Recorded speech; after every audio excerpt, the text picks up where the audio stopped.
we bring you two different individuals all doing the same thing, journalism, one from Serbia and another one from neighboring Tanzania.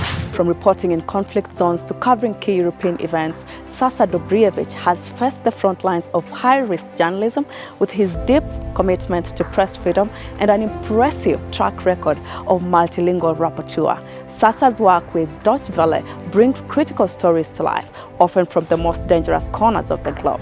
AI have a limit how much we feed it. Even though it looks like everything is like full of information. Yes. AI can combine everything, but human mind is more. And near home, Millard Ayo from Tanzania recently became the second individual in sub-Saharan Africa to cross the billion view mark on YouTube following Diamond Platinums. As the founder and CEO of Ayo TV, Millard Ayo boasts over 3.3 million subscribers and millions of followers across social media, solidifying his status as a guru in digital media in Africa. Napenda mabadiliko na napenda sana kuwa tayari kuadapt mabadiliko. Kwa mfano, kuna music videos zimeshutiwa na iPhone, umeona, na simu. Kuna stories, a lot of stories naona kwenye media kabisa zimeshutiwa na simu na zinaenda. Kwa hiyo nimeadapt na nimekubali hiyo. These two individuals that share with us so much more. I hope you enjoy the story and you get to learn something.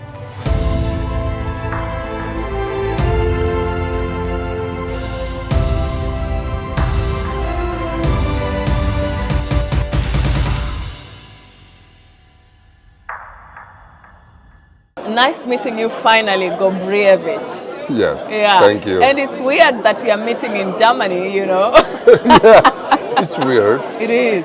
It is. How have you found, the few days you've been here? Sorry? The few days you've been here, how do you find it?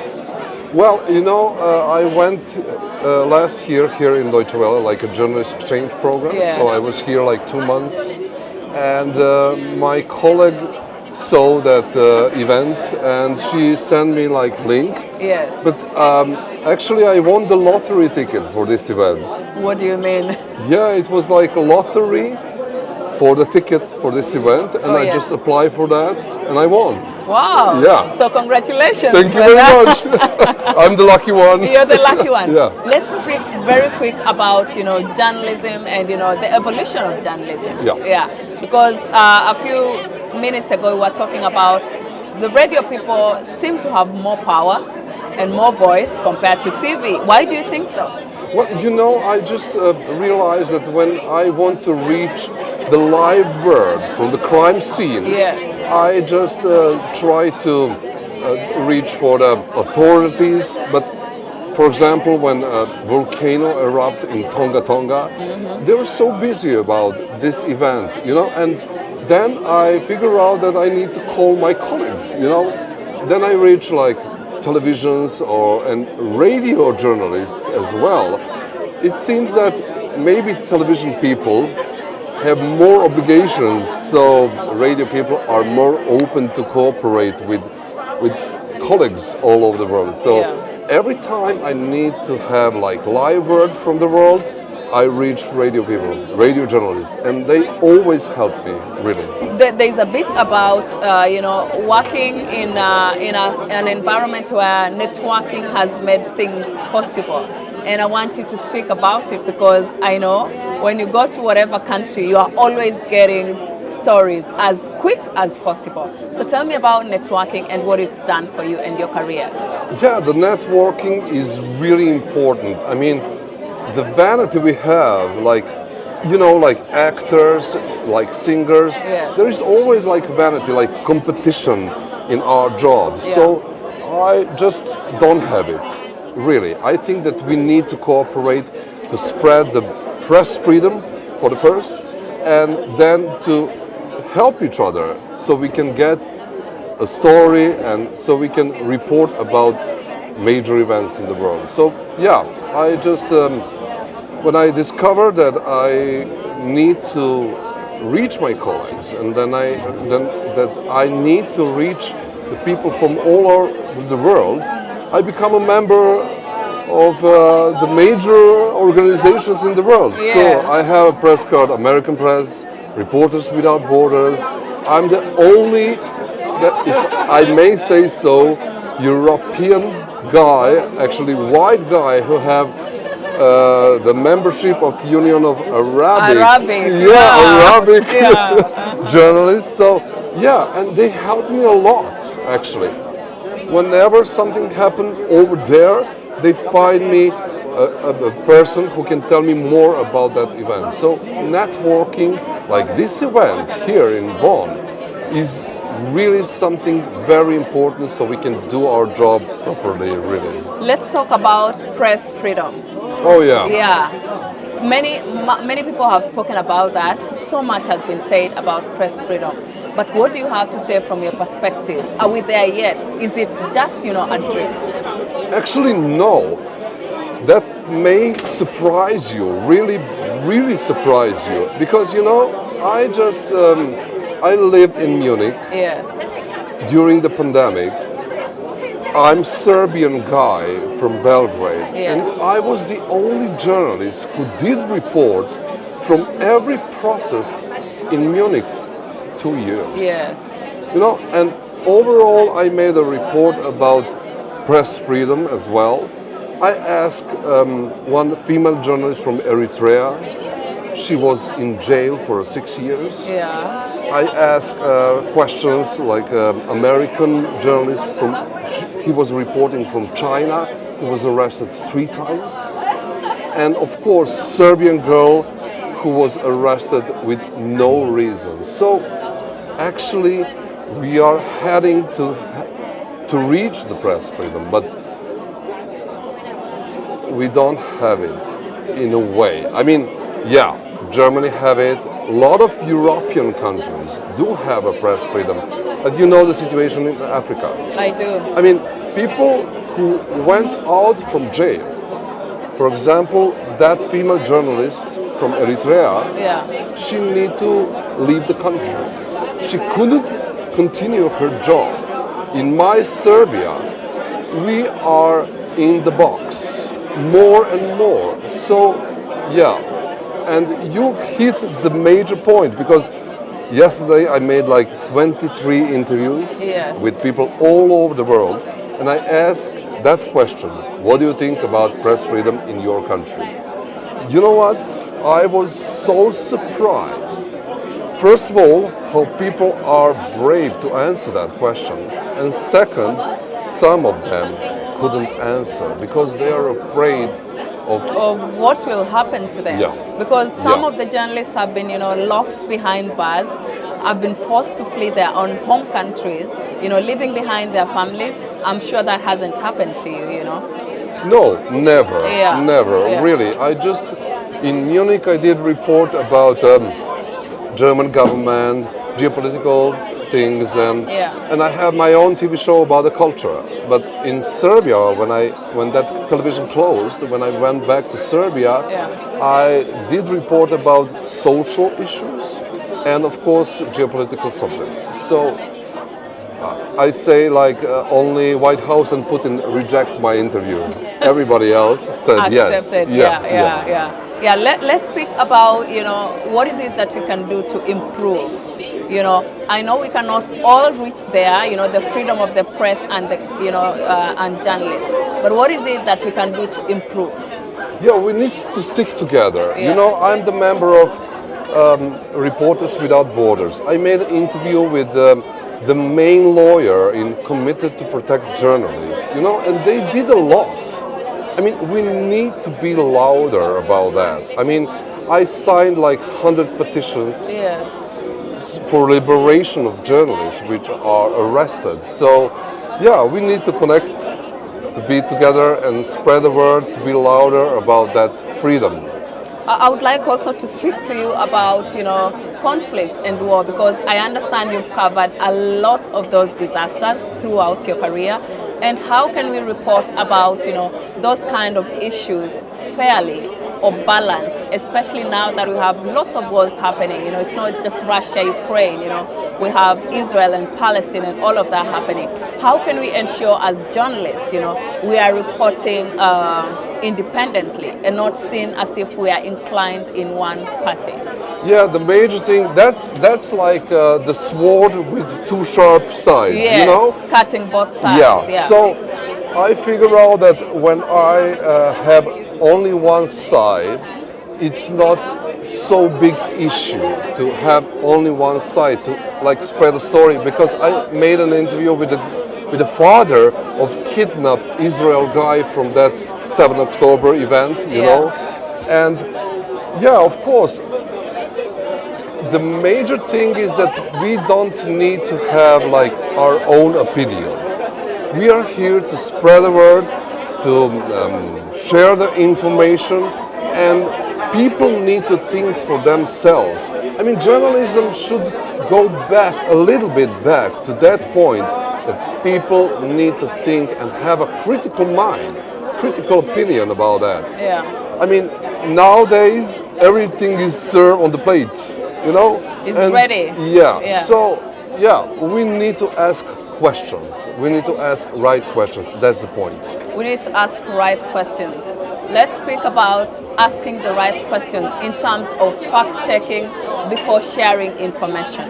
When war happens, you know, when there's conflict, people are bound to use social media tools like Facebook, Instagram, all of those sorts of things to share information. And case in point, perhaps I'll bring you very quick about, you know, just the current war that is going on. People sharing photos of kids that have been cut, you know, kids that have been killed, women that, you know, have been raped, and those kind of things. Some of these images, as we've realized, are not all correct, are not all true, you know. However, when someone gets that image, before they share, they may not know that they need to fact check and be sure that it's the accurate, you know, image or is the correct image. How do we deal with, you know, misinformation and fact checking, you know? Yeah, the critical mind is the most important thing. Yeah. And also, I mean, when we have like social media, it's like beast for itself, you know. Yeah. It's spreading like crazy and we can't stop it. We just need to make like real good ethic of journalism, not go away from that. We need to get straight to our path. And then when we get the trust from people, they can see whatever they want on social media. They have trust and they will follow the real news. That's my opinion. That's your opinion. What do you think about the emergence of AI, and what are your opinions on it when it comes to our work? You know, people think that artificial intelligence is more than human beings. It's not. You know, our bodies are perfect, our mind is perfect, but we need to work on it. Yeah. AI is a tool. And you know, when I was trying to find some information about one language convention, which is very important for Serbian language, I couldn't find any. Yes.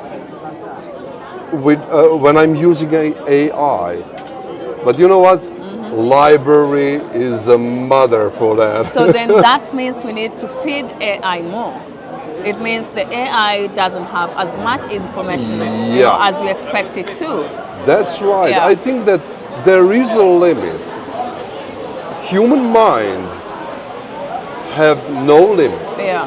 AI have a limit how much we feed it. Even though it looks like everything is like full of information. Yes. AI can combine everything, but human mind is more. Human mind is more. Yeah. Yeah. Thank you so much for your time.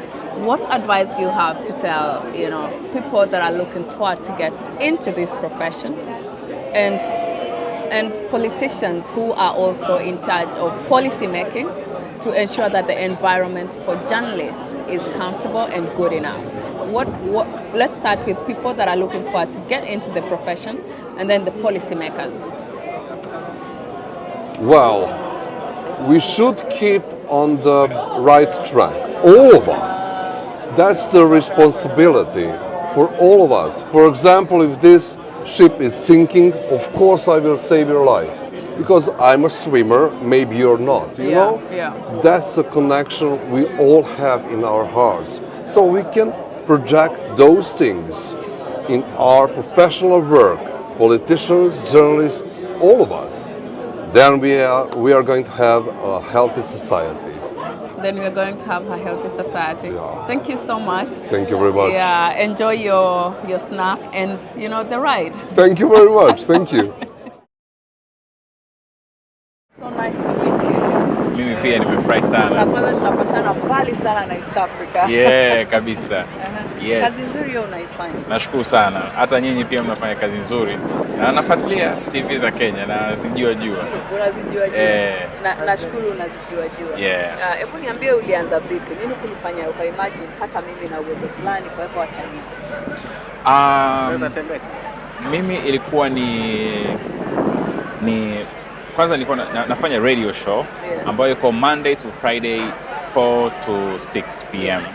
ambayo ina count down the biggest stories of the day from sports, politics, and entertainment and everything. Yeah. So nilikuwa naanza kufanya ile show 2010 na nikaona baadaye kwamba nafanya ile show lakini mtu akimiss hiyo show anapata wapi hizo content. So nilikuwa na Facebook page at that time. Nikaanzisha Instagram baadaye ilivyokuja Instagram na Twitter baadaye nikawa naweka zile stories. Baadaye nikaona tu zile stories peke yake haitoshi, so nikawa naweka stories nyingine hata kama hazipo kwenye radio. Yeah, na ndio hivyo nilianza na mwaka gani huo? Ilikuwa ni 2010. Okay. Ilikuwa ni 2010, yeah. Sasa miaka 14. Yes. Unasemaje umbali ulipotoka? Umbali ulipotoka kusema kweli ni mzuri na namshukuru sana Mwenyezi Mungu, amenipa kibali, amenionyesha, na nashukuru pia Watanzania walinipokea, wamenikubali na wako na mimi tunakuwa pamoja. Yes. Changamoto zipi ulipitia ulipokuwa? Changamoto ambazo nilipitia zilikuwa ni za kawaida naweza nikasema. Yeah, kwa mfano pale ambapo unaona uhitaji ni mkubwa kuliko uwezo wa mfuko. Like unahitaji kuwa na reporters across the country. Alafu na reporters inamaanisha inabidi uwalipe, lakini kikubwa zaidi pia equipment. Umeona? Hiyo nilikuwa changamoto mwanzoni, lakini baadaye Mungu ameendelea kufungua milango. Sasa hivi tuko vizuri. Of course bado kuna plans, kuna changamoto hazikosekani siku zote, lakini naweza nikasema sio kubwa za kusema kwamba zinanipa headache kama vile. Yeah. Ni zile ambazo unaweza kusurvive. Yeah, ambazo unajua tu labda in 3 years time mambo itakuwa sawa. Yeah. Hebu ukilinganisha tulipotoka pale nyuma kabla uanze hii kazi yako. Unaweza sema how has the growth been kwenye industry? Growth imekuwa vipi? Growth imekuwa kubwa sana. Actually ujio wa media kama TikTok, ujio wa na watu wanajaribu, kwa mfano kama YouTube wanakaa kwenye videos sasa hivi wanaleta shorts, kila mtu anajaribu kupambana na kuleta kitu kipya. Changes zimekuwa ni nzuri kusema ukweli. Na pia sasa hivi kadri ambavyo time inazidi kuendelea kwenda mbele, unaweza kuona kwamba watu wengi wanaingia kwenye hiyo kazi, lakini pia sasa hivi imekuwa sio tena majournalist na makamera makubwa. Sasa hivi mtu anaweza akawa na simu yake, akawa tu na simu, hata hana kamera, yani akawa na simu yenye kamera, that's it. Anamaliza kazi. Kwa hiyo ni hivyo, dunia inaendelea kubadilika na inabidi tu adapt hayo mabadiliko, tuende nayo kwa haraka kabisa bila kukubali kuyaacha. Kwa haraka kabisa. Na ungependa kuzungumzia vipi watu wanapotumia kamera alafu competition nayo ndio hiyo kupanda kwenye biashara yako imekuwa vipi? Mimi actually napenda mabadiliko na napenda sana kuwa tayari kuadapt mabadiliko. Kwa mfano kuna music videos zimeshutiwa na iPhone, umeona, na simu. Kuna stories, a lot of stories naona kwenye media kabisa zimeshutiwa na simu na zinaenda. Kwa hiyo nimeadapt na nimekubali hiyo. So nakubali kwamba lazima niwe na kamera kubwa ndio nipate kile ambacho nataka. Ukiwa na simu nzuri, unajua kutumia, unajua settings and everything, good to go.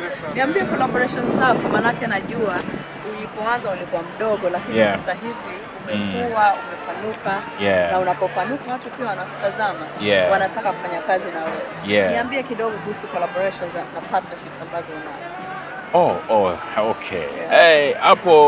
Hapo si nitamaliza lakini fupisha tafadhali. Yes, kwa kifupi kusema ukweli, nimepata nafasi na namshukuru sana Mungu, nafasi ya kuaminika na makampuni makubwa sana. Sio ni kuanzia Coca-Cola, ni kuja kwenye Tigo, ni kuja kwenye Watercom, ninafanya hata kazi na mabalozi mbalimbali, na naitwa kwenye nchi mbalimbali, na hizo nchi zenyewe zinanilipia kila kitu. Umeona, unaitwa kwa sababu wanaona wanataka kutangaza nchi zao kupitia wewe. Kwa hiyo ni jambo la kumshukuru Mungu. Yaani social media imefungua vitu vingi sana kwangu. Lakini kikubwa naishukuru sana media yangu ambayo ilinilea ikanifungulia dunia, ambayo ni Clouds Media Group, because nimeanzia kwenye radio. Of course still niko kwenye radio. Lakini ilinifungulia milango, ikaniachia nifanye vile ambavyo napenda na waza, na nimefika hapa nilipo sasa hivi. Umeona kama leo sasa hivi tunaongea niko Ujerumani. Huu ni mwaliko ambao sijatoa hata senti 5 kuja hapa, nimealikwa njoo shiriki, na bado kuna meetings nyingine after hii forum. Kwa hiyo ni jambo la kumshukuru Mungu. Ungependa kusema nini kuhusu tuzo ambazo umepokea, because ninafahamu umepokea pia tuzo kadhaa kwenye industry. Niambie ni zipi za hivi majuzi, na what value has it added to ile kazi ambayo unafanya? Of course tuzo ni kitu kikubwa, ni kitu ambacho kinaashiria jambo kwenye kazi yako. Na napenda zile tuzo ambazo mimi sihamasishi watu wanipigie kura. Siambii followers wangu wanipigie kura. Sio kwa kukosa heshima, hapana, lakini napenda komiti au kamati ikikaa ikiona na stahili, basi ile ndo faraja yangu mimi kuona wao wameona. Lakini sio kuambia watu wanipigie kura. Haimaanishi wanaowaambia wapigie kura wanakosea ama hawafai, lakini kwangu mimi napenda zaidi tuzo ambazo sihamasishi watu kunipigia kura. Kwa hiyo nimekuwa nikipata tuzo nyingi. Kwa mfano juzi hapa nimepata tuzo mwaka jana. Nazisahau to be honest. Kama nimepata kama 4 au 5 nadhani kama sijakosea. Media best, kama hiyo moja ni best digital media Tanzania. Kwa sababu ninamshukuru Mwenyezi Mungu amenipa kibali. Na followers wengi na watu wengi wanaonifuatilia, na nimekuwa namba 1 kwa miaka mingi, kwa miaka yote hiyo, kuanzia kwenye YouTube. Mimi nilivunja rekodi ya kuwa online media ya kwanza Afrika kufikisha 1 billion views kwenye YouTube, ambayo sasa hivi ina 5 million subscribers. Lakini pia hata kwenye Instagram nadhani kwa Afrika mimi ni miongoni mwa waandishi wa mtandao wachache wenye followers wengi. Nadhani sijajua wengine wanao, lakini mimi na followers 14 million. So namshukuru Mungu, hizo numbers zinaleta kitu, ni reflection ya kupokea kile ambacho nakifanya. So I keep going. Yale mawaidha ambayo ungependa kuwapa watazamaji, wale ambao labda siku moja wana maono kama yako, siku moja wanataka pia njia zao ziende sawa, ungependa kuambia nini? Mimi nashukuru sana by the way, na najua na mashabiki wangu sana Kenya. Ukiachia mbali Tanzania, ukiangalia kwenye YouTube yangu, kwenye Instagram yangu, ukiangalia Kenya ndo nchi namba 2 kwa kuwa na followers wengi wanaonitazama. Na najua kuna watu ambao wanatazama right now ambao sio hata waandishi wala hawana dreams za kuwa journalist ama vipi, lakini mimi nasema kitu kimoja generally: tusikate tamaa, lakini pia tusisubiri tupate hela nyingi ndio tufanye vitu ambavyo tunataka kufanya. Tunaweza kuanzia na kile kidogo tulicho nacho na tukakua taratibu. Mara nyingi mwanzoni hakuna pesa. Hapo mwanzoni kuna kutengeneza jina, kuonesha uaminifu na kuonesha uwezo na kutengeneza connection ama network. Pesa na maokoto na minofu mingine vinakuja baada ya jasho la hapo mwanzoni. So lazima tuzingatie hivyo. Wakati mwingine watu wengine wanaanzisha biashara, wanakata tamaa, ameona amekaa 3 months hailipi, 4 months ama a year hailipi, lakini I'm telling you, kama ni kitu unakipenda, weka jasho lako hapo, mapenzi yako na mahaba yako pale, naamini kitakuja kulipa hata kama kitachelewa. Asante sana kwa muda wako. Nashukuru sana. Nashukuru. Thank you so much. Nikupotezee muda Thank you sana, so much. manake naona boti linataka kuondoka. Mimi pia nashukuru sana nyinyi kwa kunipa hii time na kuzungumza na Wakenya wangu, ndugu zangu, kuanzia Naivasha mpaka Kisumu, Kanairo, mpaka wapi, Mombasa na sehemu nyingine zote bana. Nawapenda sana Wakenya. Asante sana kutazama Globe Traktion leo, nashukuru. And if you have a story you'd like to share with us, please don't hesitate. Write to us through globetraction@standardmedia.co.ke or DM us on our social media platforms at Globe Traktion or at KTN News KE. You can also tap that follow button to me on my social media platforms at Persil Telewa on Facebook, Instagram, X, TikTok and YouTube for more behind the scenes and many other amazing stories. But until then, hope to see you again soon, same time, same place. Bye-bye for now.